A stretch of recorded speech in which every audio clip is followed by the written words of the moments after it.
Hello, I'm Denise, a 31-year-old woman who just got divorced. I never thought that I'd ever be divorced because I thought I was in the happiest relationship of my life.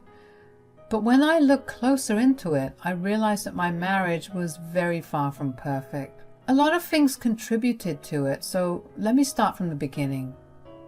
I met Peter through a mutual friend. We hit it off pretty well from the start. Peter was a very attractive man with a very attractive personality.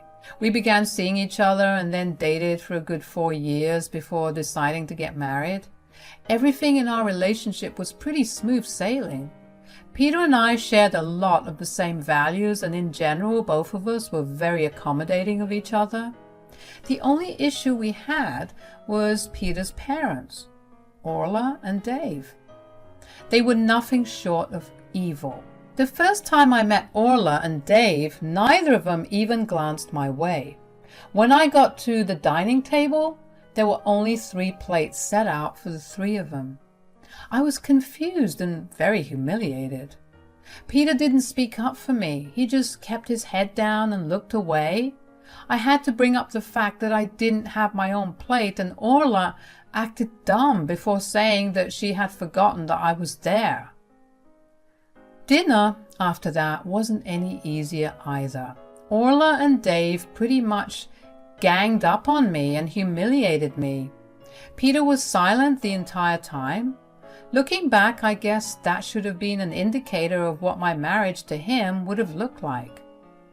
I sat through every comment, and I was more than ready to go back home. I didn't know what I wanted to do. I didn't know if I wanted to yell at Peter for not even having my back and warning me about his parents, or at least speaking up for me, or if I just wanted to curl up in bed and cry. The drive back home had been silent.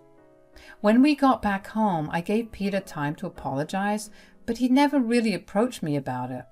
He continued about his night as if his parents hadn't just spent the night humiliating me. So I decided to talk to him about it. We need to talk. I was actually just going to sleep. Stop running away from things like a coward, Pete. Who are you calling a coward? You. Who else? I mean, you definitely don't have a spine of your own. You just let your parents crap on me. And you didn't say anything all night. Well, what do you expect me to say? Did you really expect me to disrespect my parents in their own home, which they had graciously opened for us? Don't try and guilt me into suppressing my emotions. You know how your parents are. Couldn't you have warned me? And I'm not even asking you to disrespect your parents. You could have just asked them not to talk to me that way. My parents aren't anything like yours. They're different, and they would have taken me speaking up as disrespect. Are you seriously still defending your parents? Obviously, they're my parents. Do you even feel bad for what happened to me? Can we not do this? Seriously? I'm going to go to sleep. Good night. Peter left me standing there. I was hurt and upset. I couldn't believe that Peter didn't even feel bad for me.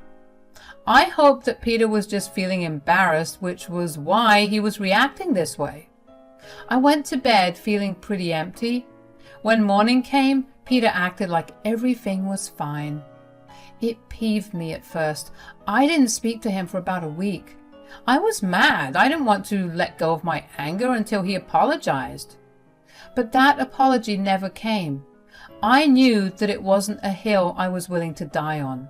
I didn't want to let go of my relationship with Peter over that, so I started talking to him again. I tried my best to put his parents' behavior and his negligence behind me.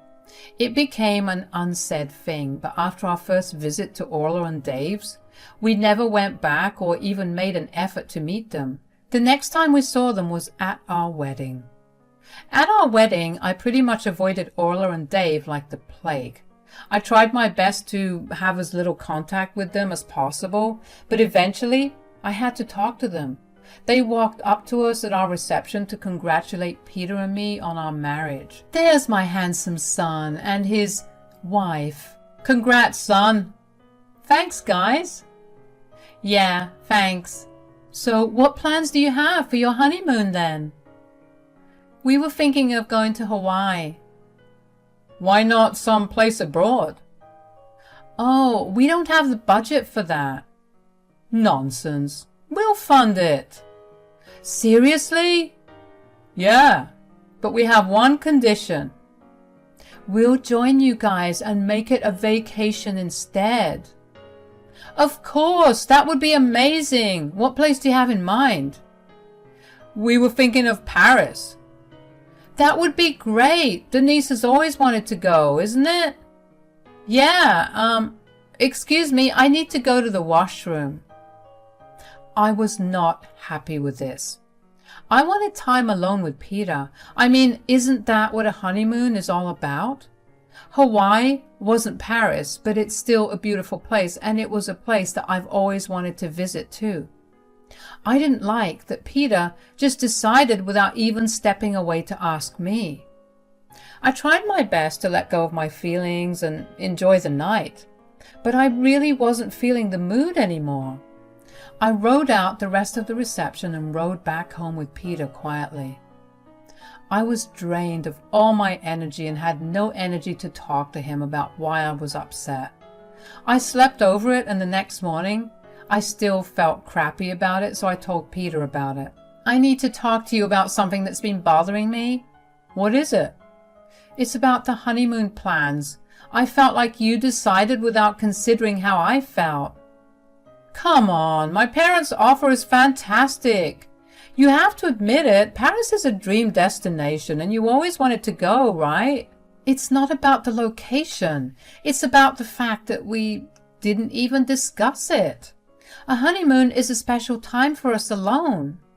Well, we'll have alone time eventually. Right now, it's a great opportunity and we can't pass it up. Okay, but you know how your parents treat me. Is this really a smart decision? Look, my parents are trying to be nice. Stop overthinking things and ruining this for us. I just wanted us to have a say in our honeymoon. Is that too much to ask? You either come or you don't. Don't think of all the negative aspects. Look at it as a chance to explore a new place with me. I don't want to hear any more of this. I have to admit that it hurt to hear Peter talk to me that way. Would he really be okay with me not coming along with him on this honeymoon turned vacation? I decided to just suck it up and go. The vacation was set to happen a month after our wedding. When the day came, we met with Orla and Dave at the airport. They greeted me with so much friendliness that I was caught off guard. They were unusually nice and caring. Since I was thrown so off guard, I guess I kind of closed myself off. They were nice for the first week in France. We still had another 3 to go. I was beginning to get used to their sudden change of behavior. But then they slowly started going back to their old ways. It started off with them making fun of what I was wearing. Orla would ask me if I thought that what I was wearing was smart. And some days they would make plans to go to these fancy places where they would deliberately exclude me from going in with them because they thought my clothes were embarrassing. Keep in mind, I was dressed more than decently and even got complimented for it by the few French people we interacted with. Then they started leaving me out of things for no reason. They would take Peter with them and go off with him for a good portion of the day and not tell me about a thing. I think I spent a good portion of my time at the hotel itself. Then came the comments about my weight and what I ate. If I ordered anything other than salad, Orla would make jabs at me. All the while she was stuffing her face with steak. Throughout the entire thing, Peter would never say anything. Sometimes I'd even catch him holding himself back from laughing. I was honestly more than ready to go back home. I counted down the days till it was time to leave. I couldn't keep hanging out with Peter and his parents. His parents bullied me relentlessly while Peter just ignored everything. I knew that I was going to have to talk to Peter about this later too, because Every time I tried to talk to him, he never seemed to understand or want to hear about it. On our last day there, I decided to get Peter and my passports and tickets all organized together. Peter handed me his tickets, but when I asked him about my tickets, he said he didn't have them. It was odd that Orla and Dave hadn't handed me my ticket, but I was so absorbed with surviving this vacation that the weirdness of the situation never really got to me. Anyway, I went up to Orla and Dave's room and knocked on the door. Orla opened the door. "Hey, Orla, we'll be leaving tomorrow, right?" "Oh, yeah, Peter, Dave, and I will be leaving in 4 hours." "What? What about me? We forgot to buy your ticket. Whoops." "Whoops? Is that all you have to say? How could you possibly have forgotten to book my tickets?" "Calm down, Denise. We'll buy you your own tickets. It's okay." "No, it's not okay. They can't keep pushing me to the side and you can't keep supporting them. Peter, she can't buy the same tickets as us." "What do you mean?" "All tickets on our flights are sold out." "Great. What are you going to say about this, Peter?" "I'm sorry." "No, sorry won't work. What's your solution?" "First of all, stop hounding my son. Talk to him with respect. Secondly, figure out your own solution. He's not responsible for your issues." "Peter, would you stay back at least?" "But I want to go to Turkey." "He's coming with us. Figure out your problem yourself." I was beyond shocked by this news. As Peter and I left their room, I tried asking him over and over again to not leave me alone.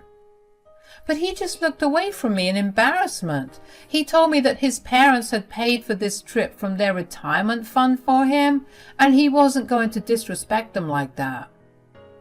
I didn't say it at that time because I was so appalled. But all I could think about was, what about how your parents are disrespecting your wife? I watched Peter pack his bags through tears. He barely looked at me or even apologized. He never even offered to pay for my ticket back. I had half a mind to cause a scene, but at the same time I was humiliated enough. When it came time to leave, Peter walked away with his head down, while Orla and Dave gleefully waved me goodbye. I was mad. I was fuming. I didn't know what to do. I was stuck in an entirely foreign country all alone. Peter didn't stay back with me either. I was mad at all of them. I tolerated their behavior and all their quips for the entire month. I tolerated Peter not saying anything. I was done. I needed to get revenge, and I knew just how to. You see, as soon as Peter was financially stable, his parents retired. They had taken an assumable mortgage to transfer to Peter when he was stable. They transferred the mortgage to him once they retired. Now, Peter didn't have that kind of money to spare. It's why he still lived in an apartment. He was drowning in debt and the house was on the brink of foreclosure. So he nominated me to be the next owner. I earned more than him and had excellent credit. I contacted my best friend, Pearl, to tell her of my situation. Her husband, Terry, was a lawyer who specialized in property issues. I got on a conference FaceTime call with them and worked out a proof of how I had been the one paying off the mortgage ever since Peter nominated me. As soon as Peter transferred the mortgage to me, he stopped paying or even contributing. I was okay with it at first because I figured that this was the first time in a long while that he had money to spare at the end of the month. He blew all of his money on a lot of useless things. I didn't say anything until I realized 6 months had gone by and not once had he contributed towards his parents' mortgage. When I did say something about it, he lost his temper with me. He berated me for being jealous that he was living the life I had lived earlier before I took on mortgage payments. In hindsight, I should have realized that that probably should have been something that rang alarms about how he would be as a husband. Anyways, talking to Pearl's husband, Terry, helped open my eyes to all the things in my relationship with Peter that were questionable and even borderline insane. My God, Denise, how did you not realize how horrible Peter was before you even got married? I don't know. I actually don't know. I guess I loved him and didn't think he could do anything wrong. Okay, but he literally used you to pay off his home. You have to admit that that's a little insane. I know, but what do I do now? We can very easily transfer the house in your name. Can we? Yeah. You've been paying it off for over a year. You just have to contact the bank and get his name removed. You know what? I'll do it. And I'll have you an eviction notice drawn up so you can throw them out. How long will it take? Oh, you don't have to worry about it. Terry's got his contacts. He'll handle everything before you're back. You guys are seriously the best. Thanks a lot. You just have to promise us you'll be alert next time and that you won't let anyone use you like this. Oh, I promise, but I think it'll be a while before I trust someone new again. I knew that Peter and his parents had a 36-hour layover in Turkey. They planned their trip that way because they wanted to stay at the hotel at the airport in Istanbul. I was excited initially to be a part of it, but now I'm grateful I'm not. It gave me extra time to be home before them and serve them with an eviction notice. I booked my flight home and was lucky enough to get a flight in a couple of hours. The entire flight back home, I was a crying mess. I couldn't believe that this was what my life had come to. I had loved Peter with everything I had in me. I hated that I had overlooked every flaw in Peter, and this was how he repaid me. Not once did he call to check up on me. The only thing that consoled me was the satisfaction of throwing all of them out of their own house. For a brief moment, I wondered what they would do. The three of them would have to squeeze into Peter and I's apartment, but our lease was going to be up by next month. I knew they didn't have that kind of money to rent another apartment immediately after this trip. But then I remembered that they had been the ones to abandon me without even thinking about whether I would have been able to come back home. If they could do that to me, I could do it to them without feeling an ounce of guilt. As soon as I landed back home, I checked on Peter and his parents' flight status. They were going to leave in about 2 hours. I didn't care that I didn't get much sleep. I was running on the adrenaline of getting revenge. The first thing I did after getting out of the airport was drive straight to Orla and Dave's house. They kept a spare key under the mat, so I used it to get in and Gresham up. Then I got my laptop out and found the best divorce lawyer in my vicinity. I filed for a divorce and contacted Pearl to tell her that I had reached out. She and Terry came over so I could sign some paperwork to remove Peter's name from ownership and to sign the eviction notice. Seeing them brought over all the emotions I had been trying to suppress since I landed. I hated coming back to the place where there were only reminders of Peter everywhere. But Pearl and Terry were my friends, and we'd been through thick and thin together. They let me cry out my feelings for a while. When they left, I checked on Peter's flight and saw that it would take them another hour to get on the plane. I decided to take some time to sleep. I needed to not look like I was a mess or struggling. I struggled, but eventually I fell asleep. When I woke up, I realized that I had slept for about 10 hours. I quickly got dressed and ready. I went to the divorce attorney's office and collected the divorce papers. When I got back, I had to wait about an hour before Peter and his parents came back. My heart pounded as the time drew nearer to their return, but I knew I had to stay strong. When they got back, they were surprised to see me there in their house. What are you doing here? When did you even get back? Babe, I was trying to call. Save it. You didn't try anything. To answer your questions, Orla and Dave, I got back yesterday and I came here for a reason. Make it quick. We're all tired from traveling and we want to get some rest. Well, I want you guys out of my house. Your house? What are you even talking about? Stop wasting our time. Get out. Oh no, you guys need to get out. Don't you dare talk to my parents that way. I won't as long as they get off my property. This isn't your property, Denise. It is now, since I've been paying the mortgage off for the past year. What? Peter, what is she saying? We thought you were the one who was paying it off. For God's sake, we gave you the house because you said you could handle the payments. Well, he couldn't. He nominated me as an owner, and I had it off. I threw him off the owner's list because he hadn't paid a cent towards it, and now the house is mine. So get out. The three of them stared at me in shock and disbelief. They tried to plead their case and begged me to let them stay with me, but I told them that I had had enough of their bullying. I told them to get out or I would get the police involved. Right before they left, I handed Peter the divorce papers. I told him I didn't want to be with someone who would gladly use me for his gain and not ever stand up for me when I most needed it. Peter tried to apologize and begged me not to leave him, but the hurt was too much to continue to stay with him. I watched them leave and my heart was full of satisfaction. It would be a while before the hurt and betrayal completely cleared out, but at least I had taken control of my situation. I didn't let either Peter's or his parents' actions get to me or define me, and in my books, that's the biggest win of them all. It's been a couple of months since all of this has happened. Peter tried to contest the divorce, but he quickly realized how expensive it was going to be for him, so he backed off.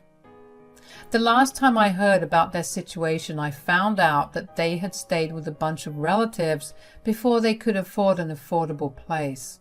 Orla and Dave went right back to work so they could support themselves. It sucked that they were struggling, but this is the lesson they learned from messing with the person that was helping them. I've been happier ever since I threw them out of my life. Yeah, sometimes memories of everything they did to me come back, but I always let the satisfaction of my revenge comfort me.